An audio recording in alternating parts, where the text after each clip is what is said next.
بە پێی ماڵپەڕی مێنتاڵ فلۆسی ئەمریکی بەهاری ساڵی 2013 بۆ یەکەمین جار نەخۆشی خەوپیاکەوتنی کتوپڕ تووشی 8 کەسی جیاوازی گوندی کالاچی کازاخستان بوو. دوای چەند ڕۆژێک کە بەخەبەر هاتن هیچ شتێکیان لەبارەی ڕووداوەکەەوە بیر نەمابوو. گوندی کالاچی 300 میل لە ئاستانای پایتەختی کازاخستانەوە دوورە. ژمارەی دانیشتوانەکەی 640 کەسە. دوای ڕووداوە ئیدی خەوپیاکەوتنی کتوپڕ یەک بە دوای یەک دانیشتوانی گوندەکەی گرتەوە. بەبێەوەی هیچ حساب بۆ ئەوە بکات کەسەکە لەکوێیە خەریکی چییە، دەکەوتن و دەچوونە خەوێکی قوڵەوە. ڤیکتۆر کازاچینکۆ کە دەیویست بە ئۆتۆمبیلەکەی بۆ هەندێک کاری پێویست لە گوندەکەەوە بەرەو شارۆچکەیەکی نزیک بڕوات، لە کاتی شۆفێریدا خەوی پیاکەوتو نەگەیشتە شوێنی مەبەست و دوای 4 ڕۆژ لە نەخۆشخانە هۆشی هاتەوە. هاوشێوەی 152 حاڵەتی لەو شێوەیە ڤیکتۆر کازاچینکۆ تووشی ئەو نەخۆشیە نەزانرا و شاراوە بووە کە نیشانەکانی خۆی لە گرژبوون و ڕشانە و سەرئێشە و بیرچوونەوە و بەرزی فشاری خوێندا دەبینێتەوە. بە درێژایی 2 ساڵ زانایان و پزیشکان و بەرپرسانی ناوچەی کازاخستان سەراسیمە بوون لە ڕاوەکردن و شیکردنەوەی دیار دەکا.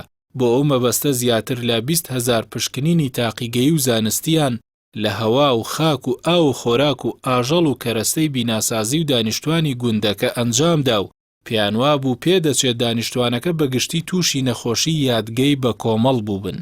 بەهۆی ئەوەی هیچ ڕاستێکی زانستی بۆ ڕووداوەکە بەردەست نەبوو، دانیشتوانی گوندەکە پێشبینیان دەکرد کە بنەڕەتی کێشەکە ئەو کانی یۆرانیۆمەی سەردەمی سۆڤێت بێت کە لە دەوروبەری گوندەکەیە.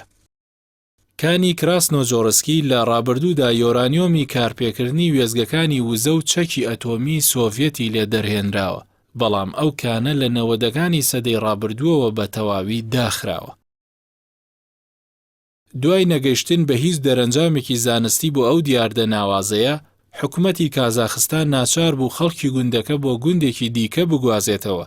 لەو میانەیەدا بەپێی زانیاریەکانی BBC زیاتر لە نیوەی دانیشتوانەکە گوندەکەیان چۆڵ کرد، ئەوەی دیکە ڕەتیان کردەوە وتیان شام شەکرە بەڵام وڵات شیرینترە.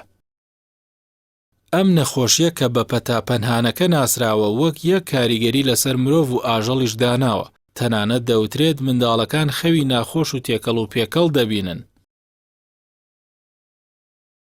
دوای 700 ڕۆژ لە لێکۆڵینەوە و وردبوونەوە و شیکاری، 2000 حکومەتی کازاخستان نهێنی خەوپیاکەوتنی کتوپڕی گوندنشینانی کالاچی ئاشکرا کرد. ڕۆژنامەی گاردیان دەڵێ توێژەرەوان لە ئەنجامی شیکردنەوەی پزیشکی بۆ سەرجەم دانیشتوانی گوندەکە گەیشتنە ئەو دەرەنجامەی هۆکاری خەوپیاکەوتنی کتوپڕی گوندنشینەکان بەرزبوونەوەی ئاستی گازی یەکەم ئۆکسیدی کاربۆن و هایدرۆکاربۆناتە لە هەوا و ژینگەی ئەو گوندەدا. حکومەتی کازاخستان دەڵێ سەرەڕای داخستنی کانی یۆرانیۆمی کراسنۆجۆرسکیش، بەڵام هێشتا ئاستی یەکەم ئۆکسیدی کاربۆن لە گوندی کالاچی بە بەراورد بە ڕێژەی ئۆکسجین بەرزە.